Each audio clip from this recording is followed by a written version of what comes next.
Hello student, welcome to my channel. आज है 24 मई 2025 और आज के करंट अफेयर के जितने भी इंपॉर्टेंट क्वेश्चन बन सकते हैं वो सारे हम इस वीडियो में डिस्कस करेंगे।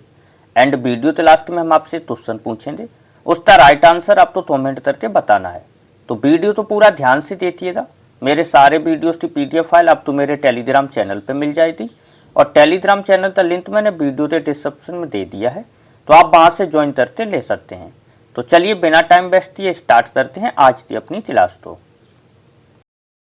चलते हैं आज के अपने फर्स्ट सवाल की तरफ। हमारा आज का फर्स्ट सवाल है, हाल ही में विश्व कछुआ दिवस कब मनाया गया?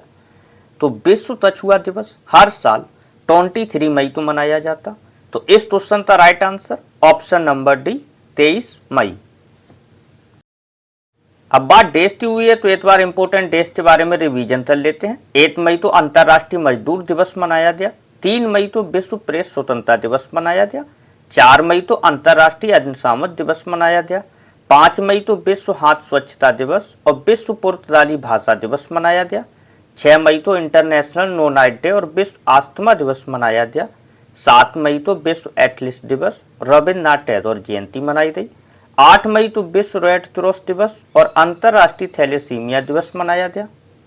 9 मई तो यूरोप दिवस मनाया गया। 11 मई तो राष्ट्रीय औद्योगिक दिवस मनाया गया। 12 मई तो अंतर्राष्ट्रीय नर्स दिवस मनाया गया। 14 मई तो अंतर्राष्ट्रीय प्रवासी पक्षी दिवस मनाया गया। 15 मई तो अंतर्राष्ट्रीय परिवार दिवस मनाया गया।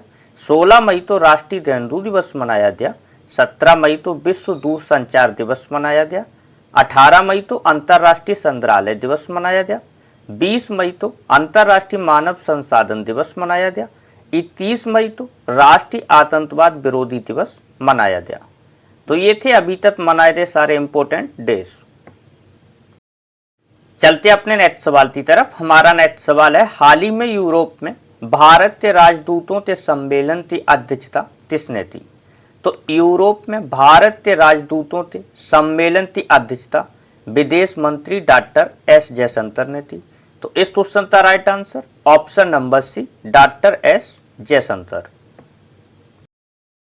चलते हैं नेक्स्ट सवाल की तरफ। हमारा नेक्स्ट सवाल है, हाल ही में किस राज्य सरकार ने ओला उबर जैसी कैब सेवाओं के लिए नई गाइडलाइन जारी की? तो ओला उबर कैब के लिए नई गाइडलाइन जारी की महाराष्ट्र सरकार ने।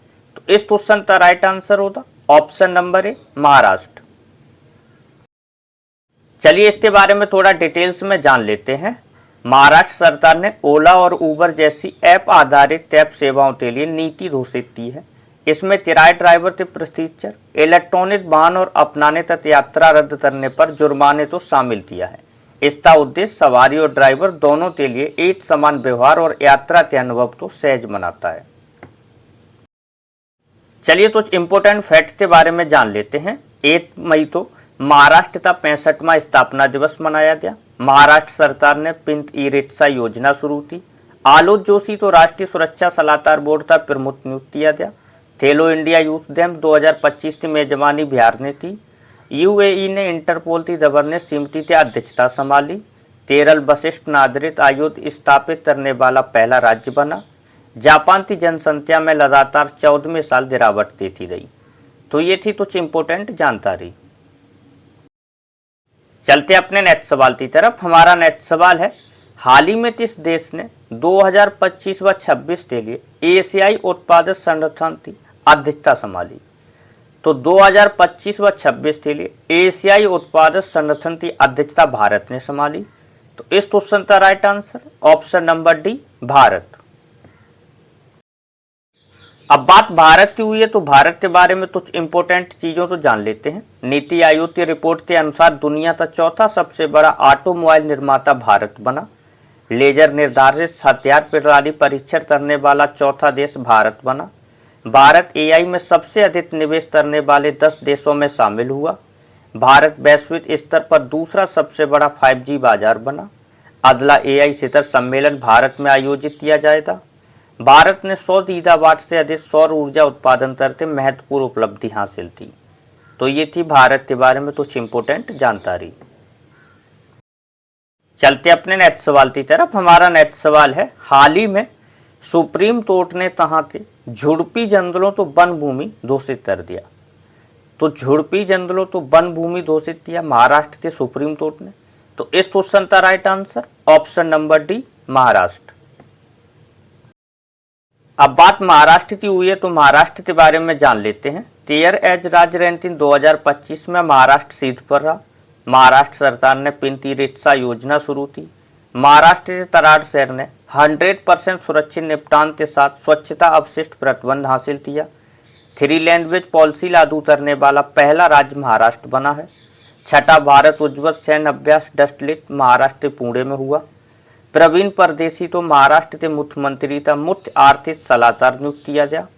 महाराष्ट्र में खुलदाबाद का नाम बदलकर रतनपुर रखा जाएगा। चलते अपने नेक्स्ट सवाल की तरफ। हमारा नेक्स्ट सवाल है, हाल ही में किसने मिस वर्ल्ड 2025 का टैलेंट फाइनल का खिताब जीता?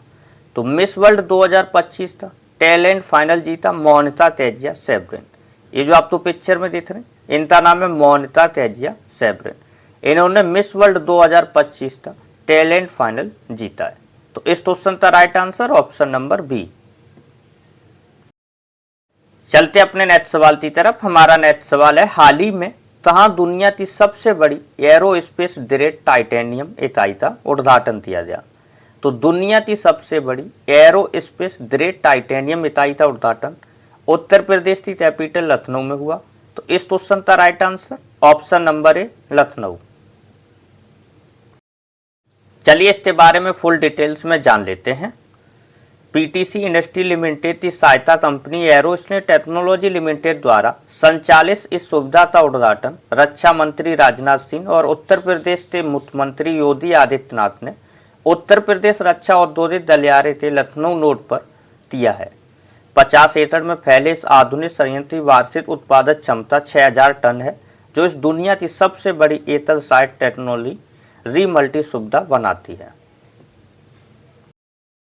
अब बात उत्तर प्रदेश की हुई है तो उत्तर प्रदेश के बारे में भी जान लेते हैं। उत्तर प्रदेश की कैपिटल है लखनऊ और उत्तर प्रदेश के सीएम है योगी आदित्यनाथ और उत्तर प्रदेश की गवर्नर है आनंदीबेन पटेल। अब उत्तर प्रदेश इंपोर्टेंट फैक्ट तो जान लेते हैं। उत्तर प्रदेश सरकार ने अपने जीरो प्रॉपर्टी मिशन का नाम डॉक्टर भीमराव अंबेडकर के नाम पर रखने की घोषणा की। उत्तर प्रदेश पुलिस पोर्टल तो पुलिस सुरक्षा श्रेणी में स्टोच पुरस्कार मिला। 47वां national junior girls handball tournament Uttar Pradesh के लखनऊ में आयोजित किया गया। उत्तर प्रदेश के ग्रेटर नोएडा में दिव्यांगों के लिए विशेष स्मार्ट स्कूल की शुरुआत हुई। उत्तर प्रदेश सरकार हेरिटेज इमारतों को होटल के रूप में विकसित करेगी। उत्तर प्रदेश सरकार सभी नगर निगमों को सौर ऊर्जा से संचालित करेगी। तो ये थी कुछ उत्तर प्रदेश के बारे में इंपोर्टेंट जानकारी। चलते हैं अपने नेक्स्ट सवाल की तरफ। हमारा आज का नेक्स्ट सवाल है, हाल ही में पूर्वांचल निवेशक शिखर सम्मेलन कहाँ हुआ? तो पूर्वांचल निवेशक शिखर सम्मेलन हुआ है नई दिल्ली में। तो इस क्वेश्चन का right answer option number B New Delhi. चलते हैं अपने नेक्स्ट सवाल की तरफ। हमारा नेक्स्ट सवाल है, हाल ही में यूनाइटेड किंगडम ने चांदोस द्वीप समूह किस देश को सौंपा है?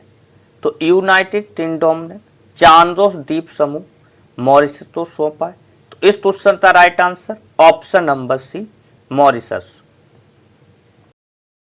चलिए इसके बारे में थोड़ा सा डिटेल्स में जान लेते हैं। ब्रिटेन ने गुरुवार को मॉरिशस के साथ एक ऐतिहासिक समझौते पर हस्ताक्षर किए। इसके तहत हिंद महासागर में स्थित विवादित और रणनीतिक रूप से महत्वपूर्ण चांदोस द्वीप समूह की प्रभुता मॉरिशस को सौंप दी, जिसके बाद 23 अगस्त में ब्रिटेन ने कब्जे में यह महाद्वीप अब मॉरिशस को हो गया।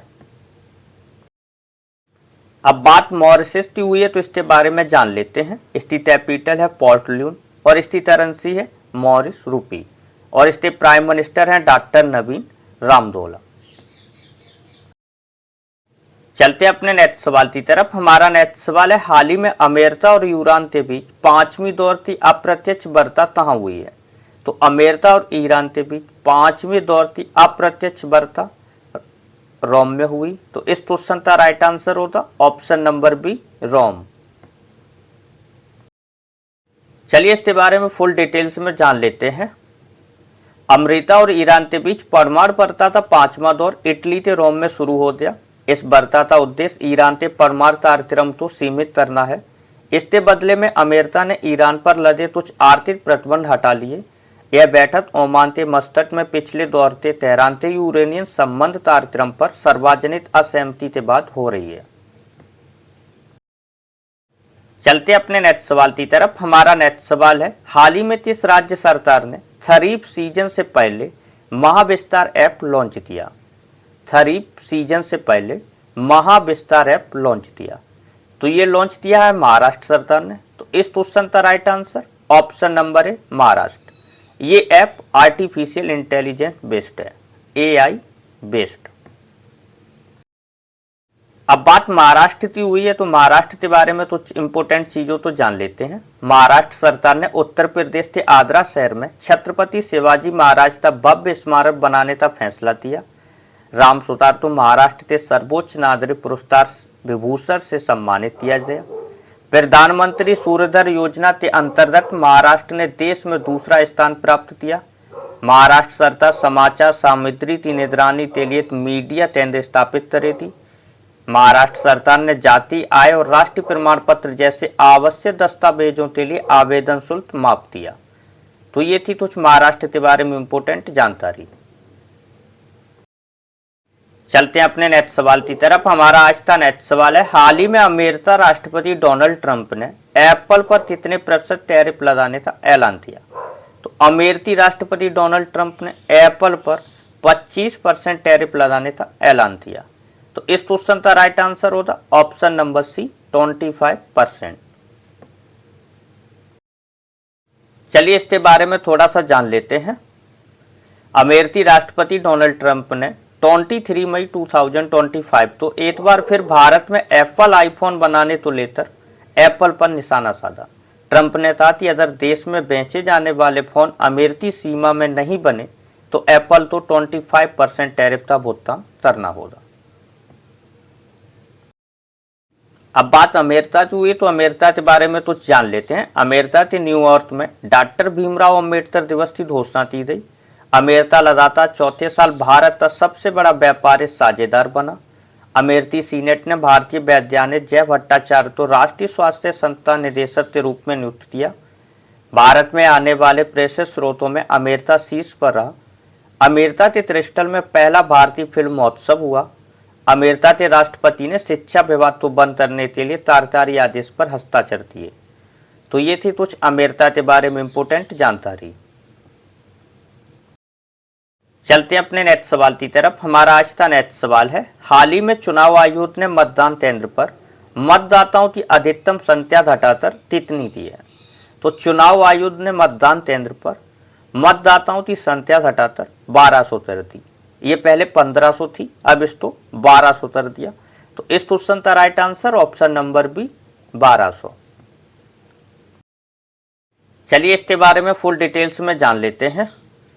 सुचारू मतदान प्रक्रिया सुनिश्चित करने के लिए भारत के चुनाव आयोग ने मतदान केंद्र में मतदाताओं की अधिकतम संख्या तो वर्तमान में 1500 से घटाकर 1200 कर दिया। 22 मई 2025 को चुनाव आयोग ने मतदान प्रक्रिया तो मतदाताओं के लिए सुलभ बनाने और भारतीय लोकतंत्र प्रक्रिया को मजबूत करने के लिए कई उपयोगी तो घोषणा की है। चलते अपने नेक्स्ट सवाल की तरफ। हमारा नेक्स्ट सवाल है, हाल ही में ओरिजिनल सिन नामक पुस्तक किसने लिखी? ये जो आपको पिक्चर में लिख रही ओरिजिनल सिन, इस पुस्तक को किसने लिखा? तो इस पुस्तक को लिखा है जेलेस थॉमसन और जेट टैपर। उपरोक्त दोनों ने, जेलेस थॉमसन और जेट टैपर। तो इस क्वेश्चन का right answer option number C उपरोक्त दोनों। अब बात बुक्स की हुई है तो कुछ इंपोर्टेंट बुक्स के बारे में जान लेते हैं। संजीव चोपड़ा ने the great translator Lal Bahadur Shastri and the transformation और इंडिया नामक पुस्तक लिखी। PN रमन के द्वारा लिखित पुस्तक Leo the untold story launch की गई। रक्षा मंत्री राजनाथ सिंह ने सशक्त भारत हिंदी पत्रिका के पहले संस्करण का अनावरण किया। कैलाश सत्यार्थी की आत्मकथा दिलाई साई का विमोचन हुआ। नमिता गोखले द्वारा लिखित पुस्तक life of Morris collected story का विमोचन हुआ। अरुण शौरी ने the new line Savarkar and the fact नामक पुस्तक लिखी। तो ये थे कुछ इंपोर्टेंट बुक के बारे में जानकारी। चलते अपने आज के लास्ट सवाल की तरफ। हमारा आज का लास्ट सवाल है, हाल ही में ट्रंप प्रशासन ने किस विश्वविद्यालय में विदेशी छात्रों के लिए दाखिले पर रोक लगाई? तो ट्रंप प्रशासन ने विश्वविद्यालय में विदेशी छात्रों पर रोक लगाई हार्वर्ड यूनिवर्सिटी। हार्वर्ड यूनिवर्सिटी में विदेशी छात्रों के लिए दाखिले पर रोक लगाई गई। तो इस क्वेश्चन का राइट आंसर ऑप्शन नंबर है हार्वर्ड यूनिवर्सिटी। अमेरिका के बारे में थोड़ा सा जान लेते हैं। अमेरिका की कैपिटल है वॉशिंगटन डीसी। अमेरिका की करेंसी है अमेरिकी डॉलर। अमेरिका के प्रेसिडेंट है डोनाल्ड ट्रंप। तो ये थे हमारे आज के करंट अफेयर के इंपॉर्टेंट क्वेश्चन जो मैंने आपके साथ साझा किए। ये है हमारा आज का होमवर्क का सवाल। इसका राइट आंसर आपको कमेंट करके बताना है। होमवर्क के सवाल का आंसर कमेंट करके जरूर बताया करें। और आज का सेशन कैसा लगा ये भी कमेंट सेक्शन में अपनी राय जरूर दें। अभी तक अगर वीडियो तो लाइक नहीं किया तो वीडियो तो लाइक कर लें। चैनल तो सब्सक्राइब करके बेल आइकन तो ऑल पे सिलेक्ट जरूर कर लेना, जिससे आने वाला कोई भी वीडियो मिस ना हो सके। एवरीडे करंट अफेयर की क्लास मॉर्निंग में होती है और एनटीपीसी ग्रुप डी की जीते जीएस की क्लास इवनिंग में 5:30 पे होती है। तो उस क्लास के साथ जुड़ना बिल्कुल भी ना भूलें। टेस्ट मॉक टेस्ट सारे प्रैक्टिस सेट उस पर चल रहे हैं। हमारे सारे वीडियोस की PDF फाइल आपको मेरे टेलीग्राम चैनल पे मिल जाएगी। टेलीग्राम चैनल का लिंक मैंने वीडियो के डिस्क्रिप्शन में दे दिया है, तो आप वहां से ज्वाइन करके ले सकते हैं। तो मिलते हैं इवनिंग में 5:30 पे जीते जीएस प्रैक्टिस सेट 2 की क्लास में। तब तक के लिए धन्यवाद। जय हिंद।